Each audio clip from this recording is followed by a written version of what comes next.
শিশু, শিশুর উপর রোজা ফরজ না, পাগলের উপর ফরজ না, অসুস্থ হলে ভাঙতে পারবে, তখন ফরজ থাকে না।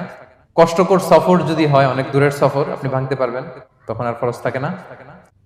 তবে সেক্ষেত্রে রোজা রাখাটা রেকমেন্ডেড, রাখলে ভালো। 5 নম্বরে আল হারাম, অতি বৃদ্ধ যারা রোজা রাখতে পারতেছে না, তারা ফিদিয়া দিয়ে দিবে, তাদের জন্য ছাড় আছে। 6 নম্বরে এমন কাজ করে, এই কাজের কারণে ডিহাইড্রেশন হয়ে বেহুশ হয়ে যাওয়ার উপক্রম যদি হয়, তখন এই অসুস্থতার কারণে রোজা ভাঙতে পারবে। তবে এই সমস্ত লোকদের ক্ষেত্রে আমাদের রেকমেন্ডেশন কি? তাদেরকে কি করা?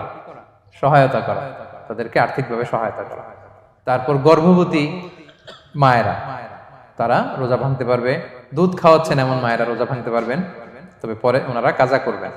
পিরিয়ড চলছেন, মান্থলি পিরিয়ড, মেনস্ট্রুয়েশনাল পিরিয়ড, ওনারা রোজা ভাঙবেন, পরে কাজা করবেন।